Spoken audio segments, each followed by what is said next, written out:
어머님, 둘밖에 없는 자식들 그렇게 대놓고 차별하다 꼴 좋게 되셨네요. 그렇게 신고를 못돼 먹겠으니까 선벌받은 거예요. 가족이란 가까운 만큼 서로 더 배려해야 하고 유지가 되는 존재여야 한다고 생각하는데요. 그런 가족의 안락함을 아수라장 만든 장본인은 다름 아닌 바로 저희 시어머니셨습니다. 그럼 우리 가족의 기막힌 이야기 시작해 보겠습니다. 안녕하세요. 저는 경기도 용인에 사는 37살 하지원이라는 여자입니다. 제가 애청하는 썰만 채널을 보면 시댁과의 갈등에 대한 이야기가 어찌나 많은지 저도 같이 공감하며 욕을 할 때도 많았는데 제가 직접 사연을 보내게 될 줄은 몰랐네요. 저와 남편은 동갑으로 5년 장기 연애 끝에 결혼을 했는데요. 저는 외동딸이라 언제 결혼을 하든 그닥 상관없었지만 남편에게는 4살 위 형님이 있었고 시어머니가 장남이 먼저 장가를 가야 둘째도 결혼할 수 있다는 집안이었어요. 그래서 막연히 시간이 지나 우리가 30대가 되면 결혼을 생각해 볼까 하는 정도였죠. 하지만 그런 저희 사이에 속도 위반으로 우리 딸이 생기면서 20대의 이른 나이에 빠른 결혼을 하게 됐어요. 시댁에 대해 지금도 잊혀지지 않는 기억이 있다면 아마 결혼 허락받으러 첫 인사를 갔던 날이었을 거예요. 태어나 처음 결혼 허락을 받으러 시댁에 갔는데 얼마나 긴장을 했겠어요. 남편을 통해 시어머니가 직설적이고 까다로운 면이 있다는 말을 들어서인지 혹시나 결혼 반대나 부정적인 말을 하시면 어쩌나 하고 걱정하고 있었는데요. 웬걸요. 생각보다 시어머니는 저에 대한 질문도 별로 없으시고 제가 외동에 동네 작은 정형외과에서 간호사로 일한다는 정보만 모르시고는 가타부타 말도 없으셨어요. 시어머니는 어차피 둘째 아들놈은 자기 말을 잘 듣지도 않는다며 결혼 반대해봤자 어차피 자기 할 대로 할 녀석이라 누구랑 결혼해도 상관없다 이런 식이더라고요. 공부를 곧잘 하던 남편은 시어머니가 공부해서 의대 가라고 하는 걸 무시하고 자기가 좋아하는 일을 하겠다며 일찍이 독립해서 지금 작은 출판사 대표로 일하고 있었거든요. 남편의 그런 전부터가 애초에 가스가 불렀다면서 시어머니는 결혼도 아이도 너희가 알아서 하라고 하셨어요. 그리고 저는 무엇보다 시어머니가 형제 둘을 대하는 온도 차이가 너무 달라서 놀랬어요.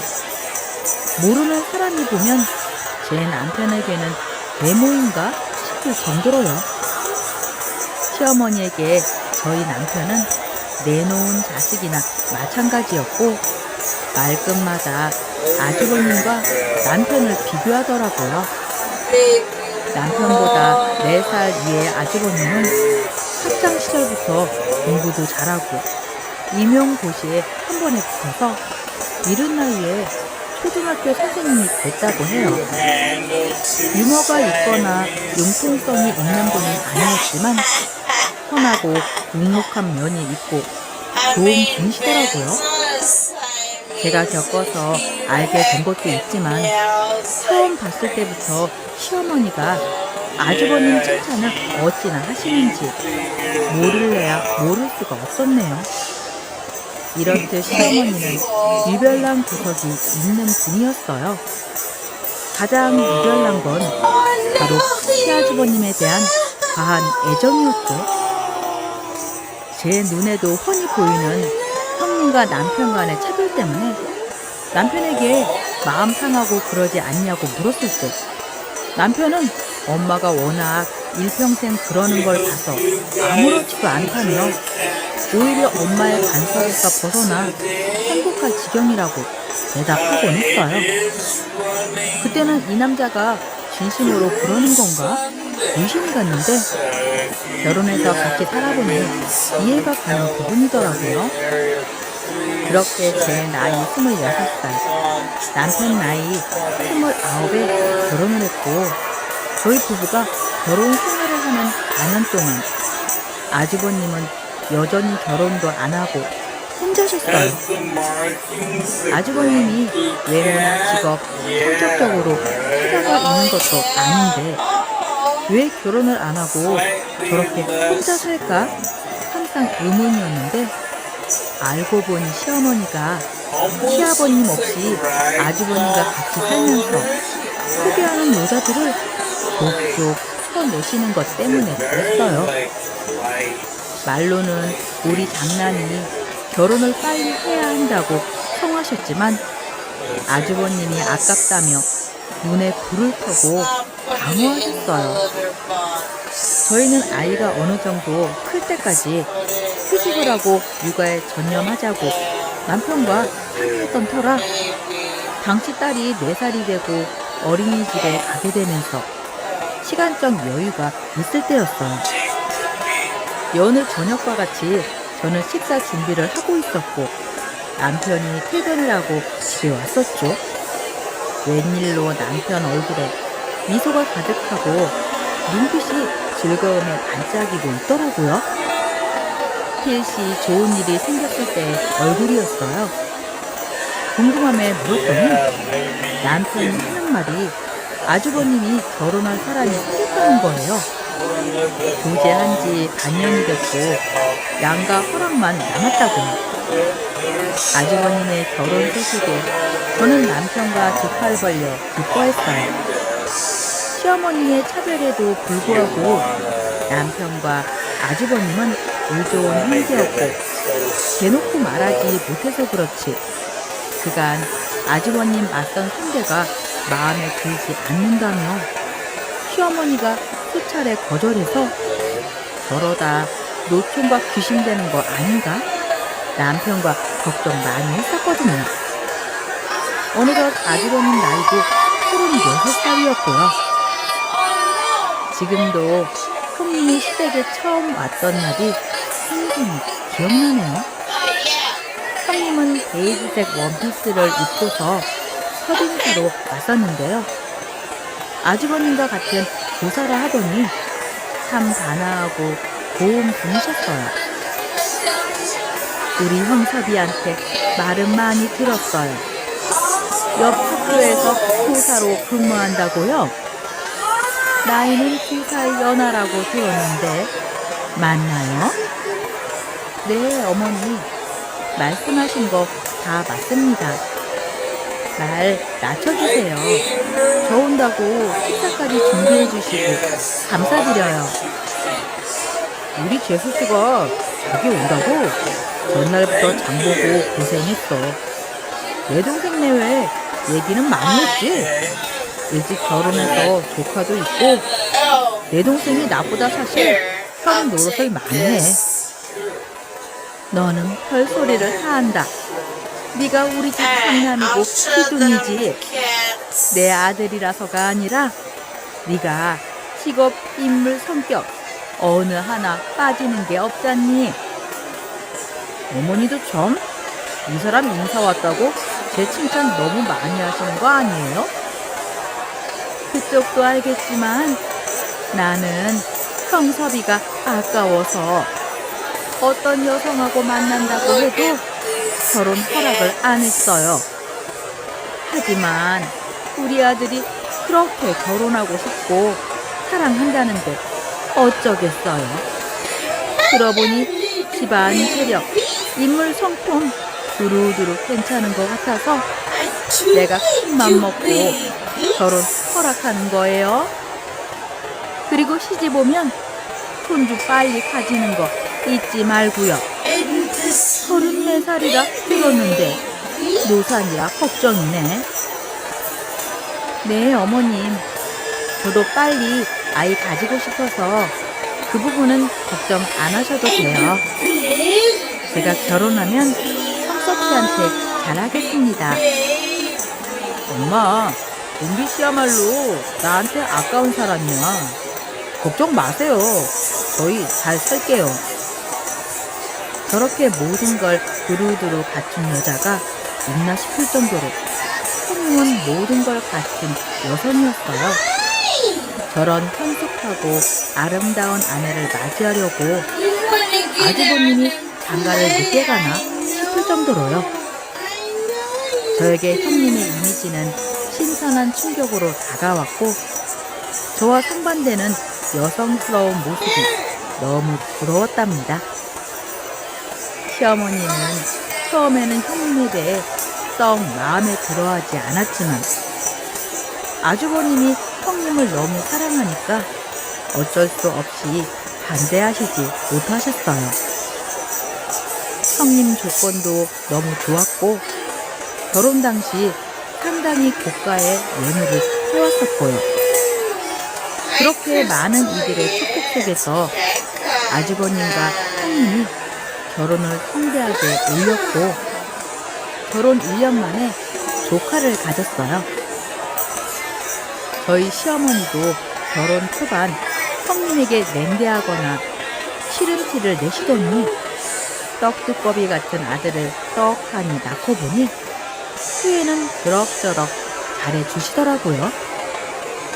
시간이 흘러 저와 남편도 딸아이 초등학교 입학을 앞두고서 잘 살고 있었고 아주버님과 형님도 늦은 나이에 조카를 낳고 화목하게 살았어요. 물론 두 형제들끼리 요리도 많았고요.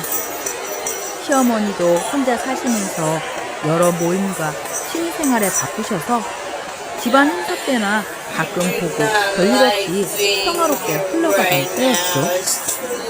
당시 제가 결혼 8년 차고 아이도 크고 남편 사업도 자리를 잡으면서 저는 집 근처 병원에 파트타임 간호사 일을 다시 하고 있었어요. 그런데 그때 지금도 잊을 수 없는 응어리가 지는 일이 있었더랬죠. 저희 친정 부모님은 경기도 여주에 서도 계셨는데 혼자 정기 건강검진을 받으러 갔던 친정 엄마가 유방암 판정을 받으신 거예요. 소음과 검사 결과 악성 종양이 꽤 크다고 해서 온 가족이 충격에 빠졌었고요. 우선 딸아이를 남편에게 맡기고 병원 일도 양해를 구해서 제가 친정엄마 병간호를 전담하게 되었어요. 자식이 저밖에 없는 것도 있었지만 병원 돌아가는 사정을 아는 간호사였기에 병 간호는 무조건 제가 해야 한다고 생각했어요. 그렇게 재검사를 하고 바쁘게 오고 가는 동안 남편도 시간이 나면 딸과 함께 친정에 자주 와줘서 큰 문제 없이 간호를 하게 됐어요. 그리고 대학병원에 친정 엄마 수술 날짜를 2달 뒤로 잡아두고는 저도 그제야 다시 집으로 돌아갈 수 있었죠. 가정이 있고 자식이 있다 보니 친정에만 있을 수 없더라고요. 그러다가 시어머니 생신이라 시댁의 가족들이 모여 식사를 하는 자리가 있었어요. 아주버님네와 저희 가족도 모두 모여 며느리들이 시댁에 가서 미리 저녁 식사 준비를 했습니다. 듣자 하니 안 사돈이 암 판정 받았다면서? 무슨 암인데? 정기 검진 받으시다가 유방암 판정 받으셔서 2달 뒤에 대학병원에서 수술 받으실 것 같아요. 아무리 안사동 간호가 중요하다지만 그렇다고 한 달 가까이 친정에 가 있는 게 말이 되니? 네 남편하고 아이는 어떻게 하고 그렇게 하라고 한 너희 친정 부모님도 대단하시다. 나 같으면 아무리 아파도 자식한테 내 건강만 하라고 못할 것 같은데 말이야. 각자 가정과 사정이라는 게 있는데 말이야. 아무래도 제가 외동딸이고 간호사를 하다 보니 부모님도 많이 의지하시는 것 같아요. 그리고 그이가 많이 배려해줘서 큰 문제는 없었어요. 걱정 안 하셔도 돼요, 어머님. 내가 주변에서 들어보니까 유방암은 요새 중병도 아니더라. 수술만 해도 금세 낫는다는데 무슨 유난을 그렇게 떠니? 그나저나 너도 건강 조심해. 원래 딸은 엄마 닮는다고 하잖아. 아무리 그래도 우리 집안에 암 걸리고 하는 꼴 나는 못 본다. 아픈 사람은 너희 시아버지 하나로 충분했어. 엄마도 무슨 말을 그렇게 하세요? 장모님 케어하실 거라는 말 한마디만 하시면 되는데 그걸 그렇게 빙빙 돌려 얘기하세요?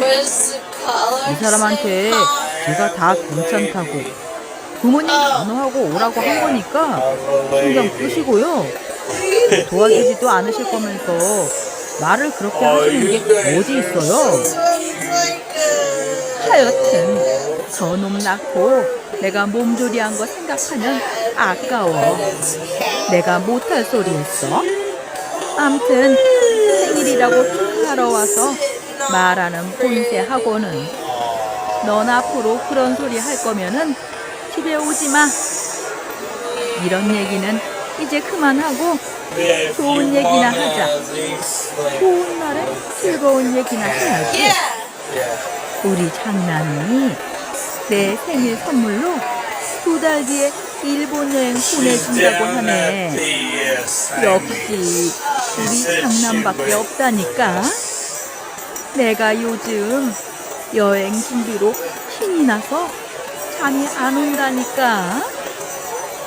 시어머니가 원래 일색 없고 생각나는 대로 말을 하는 사람인 걸 알고는 있었지만 굳이 제 앞에서 친정에 대한 안 좋은 말들을 할 필요가 있었을까 싶네요. 원래 시어머니나 친하고 각별한 사이는 아니었지만 유방암은 암도 아닌데 유난 떤다고 한 소리하는 시어머니를 보며 그날 상처를 많이 받았고 옹어리로 남았어요. 다행히 친정엄마의 수술은 잘 마무리되었어요. 암 종양 크기도 예상했던 것보다 크기가 작았고 다른 부위로 전이가 안 돼서 일기 판정을 받고 무사히 퇴원까지 마칠 수 있었어요. 생각보다 심각한 상황은 벗어났기에 항암 치료는 하지 않고 방사선 치료 20일 정도 결정돼서 통원 치료하면 됐고요. 하늘이 저희 가족의 기도에 감복해서 기적이 일어난 것 같아 너무나 감사했습니다. 그리고 나중에 듣게 된 얘기인데 친정엄마의 암투병 동안 시어머니는 아주버님과 단둘이만 일본 여행을 다녀왔다고 하더라고요. 함께 가는 걸로 알고 있었던 형님은 학교 일정과 조카가 아직 4살이라 일본 여행에 같이 못 갔대요. 아마 시어머님은 장남과 둘만의 여행이 더 좋았을 거지만요. 그러던 말던 저는 시어머니가 호들갑 떨지 말라고 했을 때부터 만전이 떨어져서 그 뒤로는 시어머니 일에는 관심 끄고 바쁘다는 핑계로 시댁도 잘 안 갔더랬죠. 그런데 1년 뒤 사람 일은 한치 앞도 모른다고 하더니 시어머니가 갑자기 밤중에 쓰러지셔서 병원에 실려가는 일이 생겼어요. 병명은 뇌졸중이었고요. 후에 들어보니 전조 증상이 여러 번 있었을 거라는데 모르고 지나쳤나 보더라고요. 새벽 2시 온 가족이 자다가 병원 응급실에 불려가서 놀라고 당황스러운 몰골로 모여 있었어요. 시어머니는 날이 밝도록 여전히 정신을 차리지 못하셨고 아주버님과 형님은 학교 출근을 해야 돼서 누워있는 시어머니 모습만 보다가 집으로 다시 돌아갈 수밖에 없었고요. 제 남편도 출근과 딸 징계 때문에 집으로 가고 저만 병원 응급실을 지키고 있었더랬죠. 이윽고 정신을 차린 시어머니는 자신이 아파서 쓰러졌다는 충격에 눈물만 흘리면서 아주버니만 찾기 시작하셨어요. 그 모습에 마음은 짠했지만 아주버님은 학교 일이 바빠서 연가도 쓸 수 없었고 주말이나 돼서야 올 수밖에 없다고 말을 한 상황이라 결국 시어머니는 목놓아 부린 장남 대신에 저희 남편을 뭐라고 부르셨어요. 그러더니 대뜸 제 남편과 저한테 자기 옆에서 건강을 하라는 식으로 말씀하셨어요.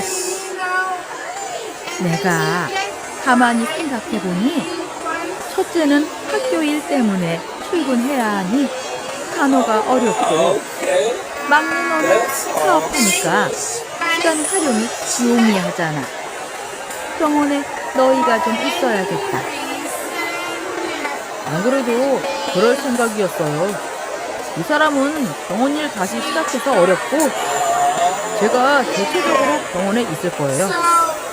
간병인 구해서 저랑 교대 근무하는 걸로 할까 하고요. 간병인은 무슨? 나는 모르는 사람 택하는 거 싫다. 둘째는 간호사니까 시어머니 내 옆에 한 명이 있어야지. 가족 중에 의료인이 있는데 간병인을 쓴다니? 너는 그게 말이 되는 소리라고 하고 있는 거야? 엄마, 금요일 학교도 보내야 되고 장모님 아직 항암 치료 중이라 여기 이 사람 여기 있는 거 어려워요. 제가 자식인데 누구한테 맡겨요? 저 혼자 할 거예요. 어머님 걱정 마세요. 그이 혼자 병간호 어차피 못해요. 제가 도울게요. 당연하지. 내가 무슨 일 생기면 다른 사람보다 네가 잘할 거 아니니. 너희 친정엄마 병간호도 네가 했고 그런 경험 있는 사람 없는 사람 차이가 얼마나 큰데. 아무튼 다른 직원한테 일 맡기고 부모님 병간호 한다고 회사에 말해놨어요. 필요할 때마다 잠깐씩 일 다녀오고 제가 간호 도맡아서 할 테니까 그렇게 알고 계세요. 무슨 일 생기면 저한테 다 말하시고요. 사실 저는 시어머니가 뻔뻔하게 자기 병간호 하라고 하는 게 마음이 좋지 않았어요. 저희 친정엄마 아플 때 자식한테 간호시킨다고 뭐라고 했던 분이었거든요. 그런데 정작 자신이 아프니까 자식들한테 옆에 있으라는 걸 보고 저도 모르게 기가 차더라고요. 그러던 차에 남편이 출판사 일도 잠시 직원들에게 맡기고 시어머니 병간호를 하겠다고 하는 게 아니겠어요? 평소 시어머니 일에 미적지근한 남편이 그래도 엄마가 아프다고 하니까 저렇게 정성을 쏟으려 하나보다 싶었죠. 그래도 저는 그런 남편의 모습에 내심 걱정이 됐어요. 지난 8년간 지켜본 바로 시어머니가 그런 배려와 정성을 알아봐 줄 수 있는 사람은 아니었거든요. 그래서 제가 남편에게 병원비도 당신이 내주고 병간호도 혼자 하는데 괜찮겠냐 물었더니 남편은 웃으면서 부모님이라고 이제 어머니만 남으셨는데 여한 없이 해드리려고 한다면서 자기가 자식돌이 알아서 할 테니 당신은 걱정 말라고 한 거예요. 그리고 나서는 진짜 잠깐 몇 시간 자리 비울 때 제외하고 혼자 시어머니를 묵묵히 간호했어요. 그 극진한 병간호를 보면서 저도 시어머니에 대한 미움을 잠시 내려두고 남편을 도와 간호했었네요. 지성이면 감천이라고 어느 날 병실에 누워있는 시어머니가 저 남편에게 큰아들이고 뭐고 다 소용없다면서 저희 부부에게 감사하다고 한마디 하는데 얼마나 가슴 한켠이 뜨끈해지던지요. 무엇보다 남편의 고생을 알아주는 말 같아서 결혼하고 처음으로 시어머니가 달라 보였어요. 그러다 하루는 남편이 급한 일 때문에 나가고 저 혼자 시어머니 간호를 하게 된 날이었어요.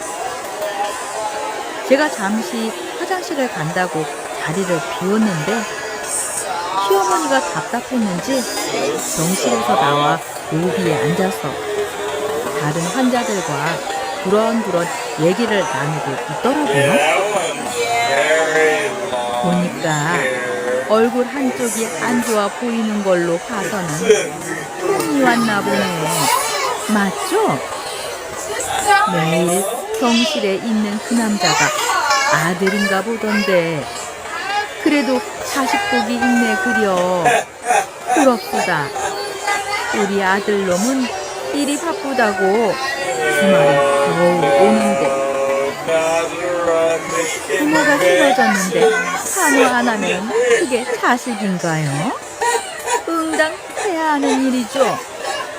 지금 간호하는 건 막내 아들놈인데 마음 같아서는 장남한테 옆에 있어달라 하고 싶은 거를 참고 있어요. 아니 왜요? 장남이 간호를 더 잘합니까? 내가 보기엔 막내 아들도 열심히 간호하던데. 제가 아들만 둘인데 첫째는 초등학교 선생이고 둘째는 회사 사장이거든요. 마음 같아서는 효자인 우리 장남 보고 옆에 있어 달라 하고 싶지만은 병원비가 얼마나 비싸요. 들어보니 꽤 오래 입원해 있어야 된다는데 아무래도 돈 잘 버는 아들한테 병원비나 병간호 받아야 될 것 같아서 그래 시켰어요. 아이고, 이 할매 대단한 분이네. 장남이 효자라도 지금 옆에 간호해준 아들이 최고예요. 고개 겨운 소리 하시네. 나는 10손가락 중에 더 아프고 더 아끼는 손가락이 있더라고요. 제 큰아들 같이 좋은 아이가 없어요. 옆에만 있어도 마음이 채워지는 걸 어떻게 해요? 지금도 보고 싶은 걸 겨우 참고 있는걸요. 시어머니는 첫째 아들을 이 세상에서 가장 사랑하는데 공무원 월급이 생각보다 적다면서 그런 귀한 자식한테 어떻게 자기 병원비를 감당하게 하냐는 거였어요. 시어머니는 그 아픈 와중에서도 계산기를 두드렸나 보더라고요. 저는 너무나도 시어머니스러운 말이라 화도 안 났어요. 그럼 그렇지 싶고요. 제가 염려한 대로 남편의 정성스러운 간호가 무시당하는 것 같아서 기분이 안 좋았고 남편이 이 사실을 알면 상처를 받을까 두려웠어요. 그리고 시어머니의 계산과 달리 제가 알기론 아주버님이 병원비를 꽤 많이 내신 걸로 아는데 그걸 시어머니가 알면 장남한테 돈 다시 주라고 난리 칠 것 같아서 걱정도 되더라고요. 그래서 일단 이 일은 저만 알고 비밀로 했어요. 시어머니는 역시나 병원에 입원하는 시간이 길어지니 본색을 드러내셨어요. 안 그래도 평소에 건강 염려증이 있는 분이 뇌졸중이 오면서 얼굴부터 다리까지 왼쪽이 살짝 마비가 와서 자기 몸을 마음대로 못 쓰게 되죠. 얼마나 신경질을 부리는지. 제가 병원 일할 때 진상 환자 본 거는 아무것도 아니더라고요. 병원 밥은 간이 안 맞아 못 먹겠다느니 4인실은 절대 안 되고 개인 화장실이 있는 1인실로 옮겨 달라느니 온갖 불평 불만을 쏟아내셨어요. 그런 난리에도 남편은 아무 말 없이 시어머니가 해달라는 대로 다 했더라고요. 세상, 내가 결혼한 남자가 대단하다 싶었어요. 시어머니의 집중 치료가 끝나면서 회복한다고 재활 치료를 하게 됐는데 시어머니는 가장 비싼 치료를 받겠다고 하면서 한 달에 500만 원씩 지불하며 걷기 운동을 시작하셨어요. 저는 속이 타들어갔죠. 그 병원비가 피 같은 우리 남편 돈이었으니까. 제가 남편한테 당신 한 달에 어머님 병원비만 해도 어마무시한데 괜찮냐고 걱정스레 물었더니 남편은 여전히 어깨만 들쑥하고 별말이 없었어요. 그래서 시어머니의 계산과 속셈을 다 알고 있는 저는 아무것도 모르는 남편을 보면서 혼자 속앓이도 많이 했더랬죠. 시어머니한테 아무리 잘해봤자 아주버님만 생각하는 시어머니가 미웠고요.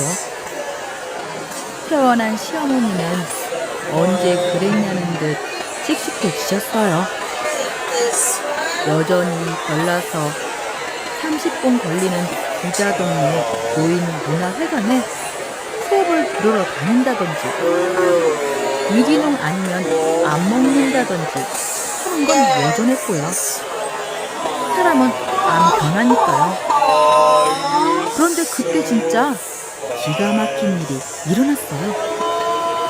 몇 달 동안 시어머니의 병수발 진상짓을 받아준 건 저와 남편이었는데 병원 퇴원하고 회복 후에 아주버님을 찾아가서 33평짜리 아파트 몇 억짜리를 사주신 거예요.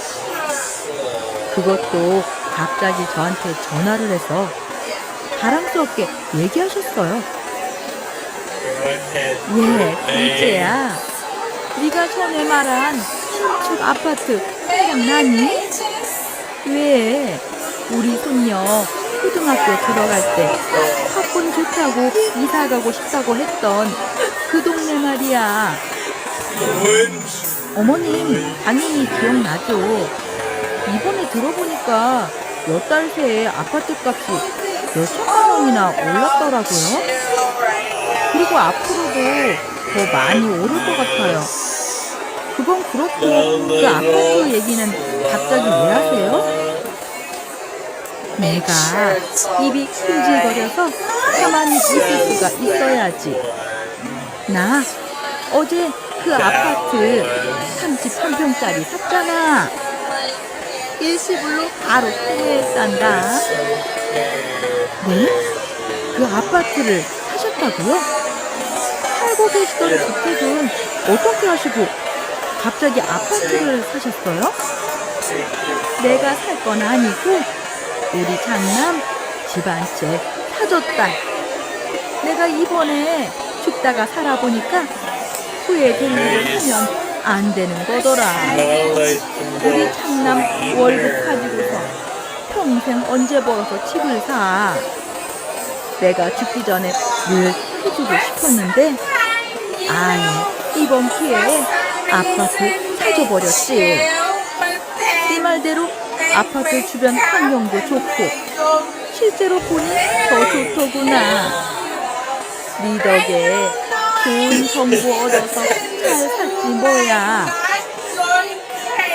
어머님, 아주버님만 집 사주시는 거예요? 저희 남편은요?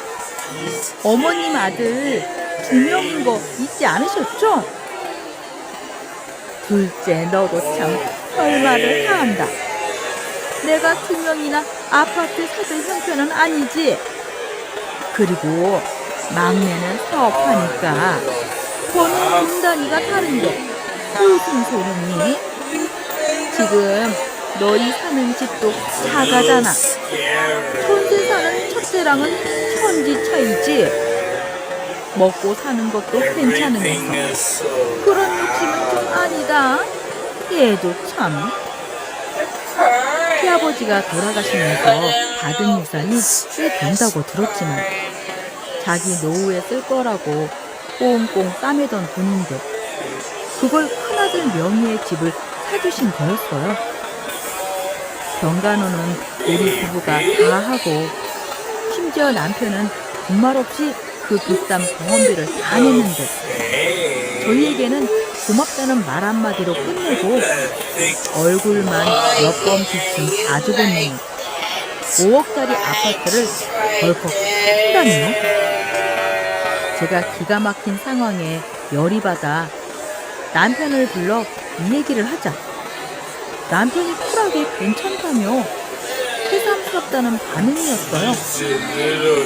저는 시어머님의 아주버님 편에 입이 툭 튀어나올 정도로 마음 상해 있었고 시어머님, 아주버님을 보고도 인사를 하는 등 마는 등 하고 거실 한편에 쭈그려 앉아 있었더랬죠. 저는 입맛도 없어서 식사도 깨작거리면서 먹고 후식으로 과일도 먹는 중 마는 등 하고 있었는데 가족들 모두 오랜만에 모이는 자리라 그런지 거실에 앉아 그간 못했던 얘기를 나누고 있었는데 대뜸 아주버님이 제 남편에게 미안한 듯 말을 꺼내더군요. 그랬더니 아주버님 앞에서 남편이 크게 박장대소하며 말하더라고요. 윤준아, 나만 아파트 받아서 어떻게 하냐? 엄마한테 괜찮다고 했는데 워낙 막무가내셔서 미안하다. 형 그렇게 미안해하면서 말할 거 없어. 난 몇 년 전에 집 샀잖아. 그리고 내가 이럴 줄 알고 여태 병원 치료비부터 엄마가 쓰는 모든 돈 다 엄마 카드로 썼잖아. 엄마는 진짜 형에 대한 사랑이 한결같아서 너무 투명한 분이야. 안 그래? 그러자 아주버님이 그랬어? 난 네가 혼자 병원비 내는 줄 알고 얼마나 마음 졸였는지 몰라. 괜찮아. 근데 새 아파트로 이사는 언제 가? 엄마 본가 정리하시고 같이 들어가려면 일정 조율 잘해야겠다. 내가 좋을 일 있으면 말해. 그게 무슨 소리야? 엄마가 그 아파트에 같이 사신다고? 그 말을 들은 형님은 사색이 되어 얼굴이 하얗게 질려가고 아주버님은 금시초문을 한 듯 벙 뛴 표정이었어요. 시어머니는 거실로 오시면서 남편 카드 결제 얘기를 들었는지 배거품을 물고 저희 부부에게 호통을 치셨고요. 너 같은 놈을 차식이라고 했냐? 너는 어떻게 내 카드에 함부로 손을 대? 내가 언제 병원비 내 카드로 결제하라고 했어? 내가 사업해도 그렇게 월에 몇백만 원씩 병원비 못 해드려요.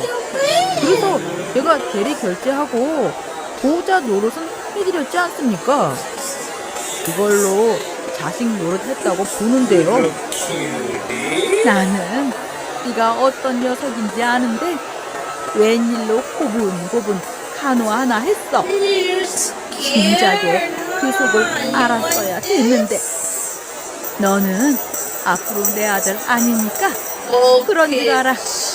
앞으로 날 엄마라고 부르지도 마. 네, 그러시던가요. 형수님, 저희 엄마 잘 부탁드립니다. 제 아내는 이번에 할 만큼 다 했거든요. 이제 형수님도 뭔가 하셔야죠. 집까지 받으셨는데요. 남편은 발악하며 삿대질하는 시어머니, 굳은 얼굴로 바라보는 형님과 아주버님을 뒤로하고 제 손을 잡아 끌고 아주버님 집에서 나왔어요. 그날 집에 들어와서 남편에게 시어머니 카드를 몇 해 쓴 거냐부터 아주버님네 아파트 사주시면서 시어머니가 합가하자고 한 걸 어떻게 알았냐는 등 궁금한 걸 다 물어봤더니 남편이 웃으며 우리 마누라 궁금한 게 참 많다며 대답해줬어요. 원래 시아버지 돌아가시고 나서부터 시어머니가 입버릇처럼 괜찮은 아파트 하나 사서 장남이랑 살아야겠다는 말을 했었대요. 남편에게는 원래 재산은 당자 상속이라며 너는 알아서 네가 자수성가 하라고 했었다고요. 그리고 병원비도 시어머니가 아픈 거니 알부자인 시어머니 지갑에서 나가야 하는 건 당연한 거 아니냐면서 자기는 보호자 역할을 해준 걸로 자식돌이 다 했다고 하더군요. 그러면서 되게 시어머니 병수발 같이 해줘서 고맙다고 했고요. 저 같으면 그런 엄마에게 속섭할 법했을 텐데 남편은 자존감과 자신감이 높은 사람이라 그런지 전혀 기분 나쁜 티를 안 냈어요. 남편이 마지막에 저한테 하는 말이 시부모님이 아주버님을 낳고 식당할 때 자기 손으로 못 키우고 시어머니 손에 아주버님을 크게 한 게 가장 천추의 한이라 그렇게 집착하시는 거라고 했어요. 그러니 죽기 전까지 아주버님과 같이 살면서 그 한을 풀어야겠지 않겠냐고요. 시어머님은 남편이 자기 카드를 마음대로 병원비로 썼다고 병원에 가서 자기 카드 쓰라고 허락한 적 없는데 결제했다고 환불해달라며 난리 치다가 병원에서 끌려 나갔었다고 해요. 종국에 아주버님이 병원비 일부를 냈다는 것도 다 알게 돼서 저희 남편한테 폭언을 하시더니 진짜 절연하셨고요. 그리고 몇 달 뒤 형님이 연락이 와서 진짜 아주버님네와 귀엽고 합가하셨다는 말을 들었네요. 반년이 1년이 되고 더 시간이 지나가면서 저는 정말 말 그대로 시어머니와 전화, 연락, 만남 등이 아예 없어지고 이게 가족 간의 연을 끊는 거구나를 알게 됐더랬죠.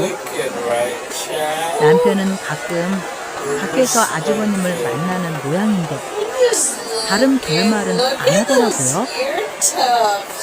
저는 남편이 걱정되기는 했지만 본인이 어쩔 수 없다고 받아들이라는데 뭐라 하겠어요? 시어머니와 연을 끊은 지 2년 정도 지났을까? 점심시간에 웬일로 형님이 전화가 왔더군요. 한창 일할 시간에 형님이 연락을 해서 무슨 일이 있나 놀라며 전화를 받았더니 저희 집에 잠깐 와도 되냐는 말을 했어요. 그래서 물론이라고 지금 집에 저 혼자 있으니 언제든 오시라고 했죠. 평소 간간히 전화통화는 자주 했던 형님이었지만 얼굴을 본 건 거의 1년 만이었어요. 오랜만에 마주한 형님 얼굴은 반쪽이 돼 있었고 안색이 너무 안 좋아 보였어요. 형님은 학교를 조퇴하고 저희 집에 와서는 저를 보자마자 눈물을 왈칵 쏟아내더라고요. 김서, 나 사실 얼마 전에 이혼 전문 변호사 만나고 왔어. 이혼하려고. 도저히 이렇게는 못 살겠어. 형님, 갑자기 이혼이요? 얼마 전에 저랑 전화했을 때는 그런 말 없으셨잖아요. 우리 아들 이제 5살이라 이혼만큼은 끝까지 참아보려고 했는데 도저히 시어머니 때문에 안 되겠어. 내가 웬만하면은 참으려 했는데 그 신경질, 잔소리 도저히 못 참겠더라.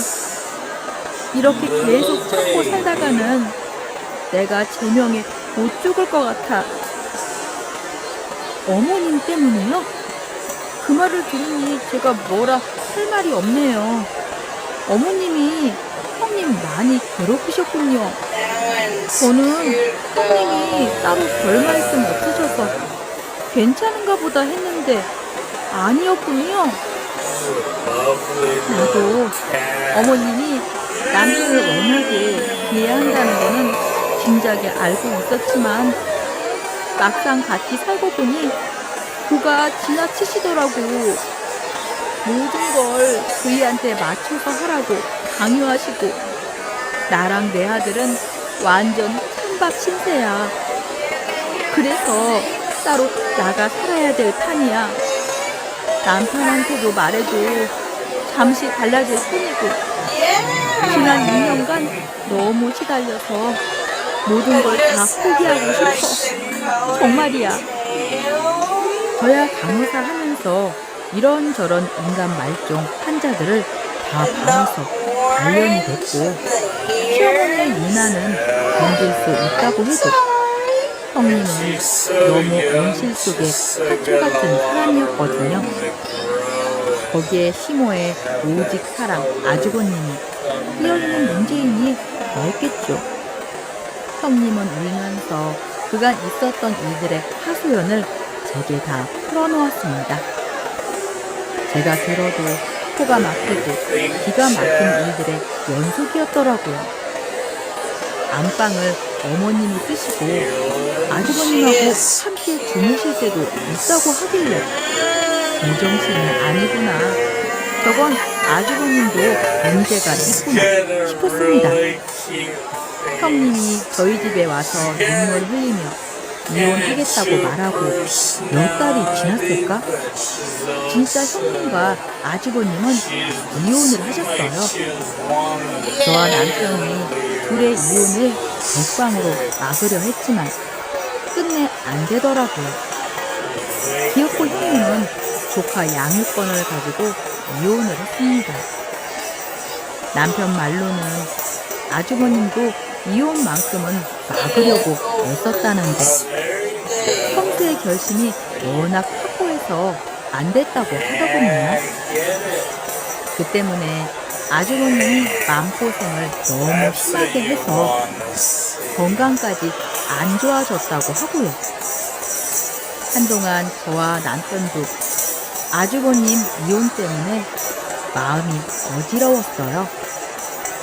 부부가 서로 살면서 안 맞아서 이혼한 것도 아니고 시어머니가 아주버님과 형님 사이에서 이간질하고 형님을 괴롭혀서 이혼한 거였으니까요. 저도 시어머니가 얼마나 모질고 못된 짓을 하는지 알고 있었기에 형님의 고통과 이혼이 마음이 아팠어요. 제가 중간에서 도와주지 못한 것 같아서 더 마음 쓰인 것도 있었고요.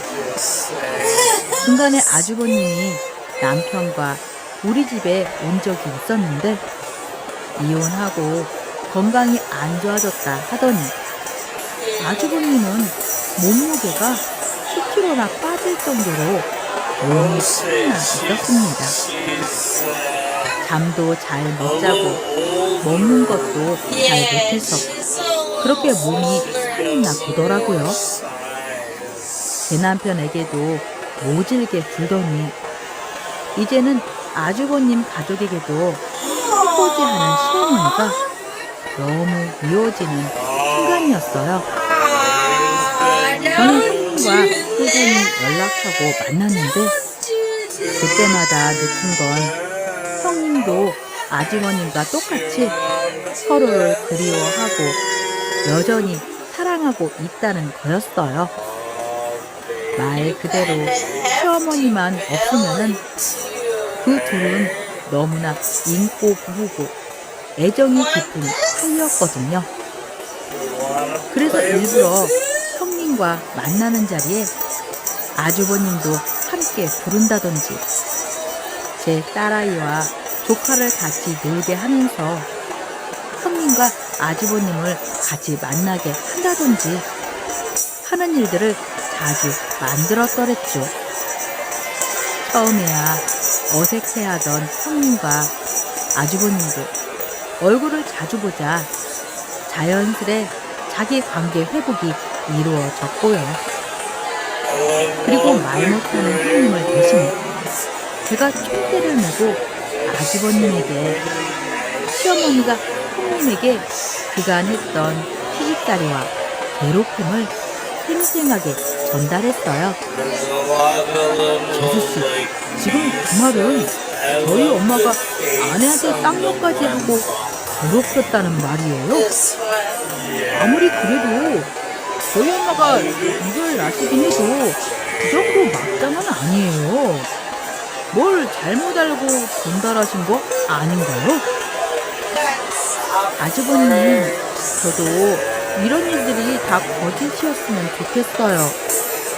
형님 말로는 어머님이 형님과 단둘이 있을 때 더 괴롭히셨다고 했어요. 2년이 되니까 저는 못 참겠다고 이혼한다 하셨고요. 아니 그럼 집사람이 진작에 그런 사실을 저한테 말했으면 됐잖아요. 왜 저한테는 말도 않고 이혼까지 생각한 건지 이해가 안 되네요. 아주버님은 아들이니까요. 자기 친엄마가 그렇다는 거를 누가 인정하고 싶겠어요? 평소에 몇 번이고 말하려 했지만은 아주버님이 머리 아프다고 듣지도 않고 다 피하셨다면서요. 그러니 형님도 중간에서 속만 타들어갔죠. 어떻게 일이 이 지경까지 됐는지 모르겠네요. 너무 혼란스러워요. 어머니가 집사람을 그렇게 괴롭혔다는 게. 아주버님은 제 얘기를 듣고 급기야 눈물까지 흘리더라고요. 자기 엄마와 아내 중간에서 잘못해서 일이 이렇게 됐다고 자책하면서요. 저는 이제라도 늦지 않았으니 다시 바로 잡으라고 했습니다. 그리고 얼마 후 아주버님은 시어머니와 크게 싸워 관계를 정리하고 그 아파트에서 나와서 형님네로 가버렸어요. 그 젠틀하고 조용한 아주버님이 어머니께 다시 보지 말자고 선언하며 자기 가족에게 돌아가겠다고 했다니 저는 남편에게 전해 듣고도 믿어지지 않더라고요. 아주버님은 사준 집도 필요 없다고 하면서 시어머니에게 명의 이전을 해버리고는 앞으로 애정이든 관심이든 다 필요 없다며 연락하지 말라고 했다네요. 결국 아주버님과 형님은 재결합을 했고 시어머니는 아주버님이 연락을 받지 않자 저희 남편에게도 연락을 하고 난리였나 보더라고요. 어느 날 친척분이 연락 와서 시어머니가 또 뇌졸중으로 병원 신세를 지고 있는데 아들들이 뭐하고 있냐고 하셨나 보더군요. 그런데 어쩌나요? 저와 남편, 아주버님과 형님은 시어머니와 연을 끊어버리게 된걸요. 차마 자세한 사정을 친척 어르신께 말 못하고 남편과 아주버님은 누구 하나 먼저 어머니한테 가보자고 말을 못했나 보더라고요.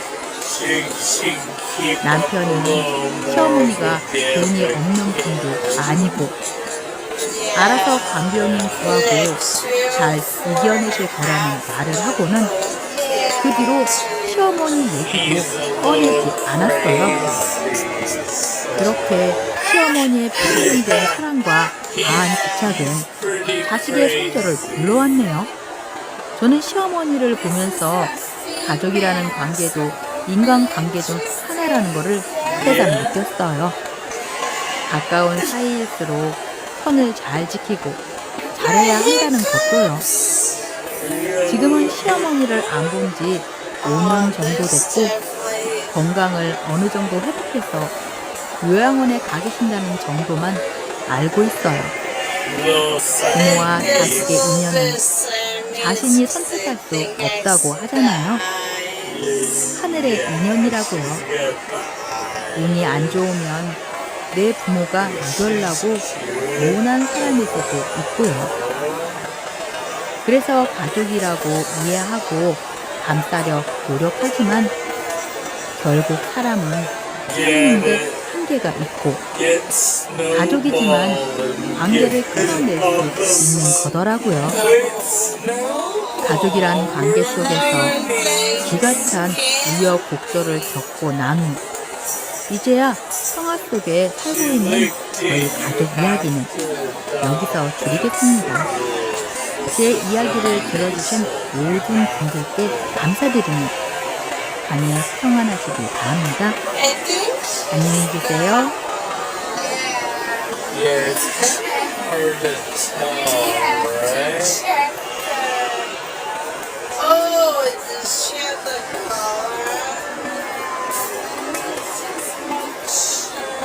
Yeah, then put 509.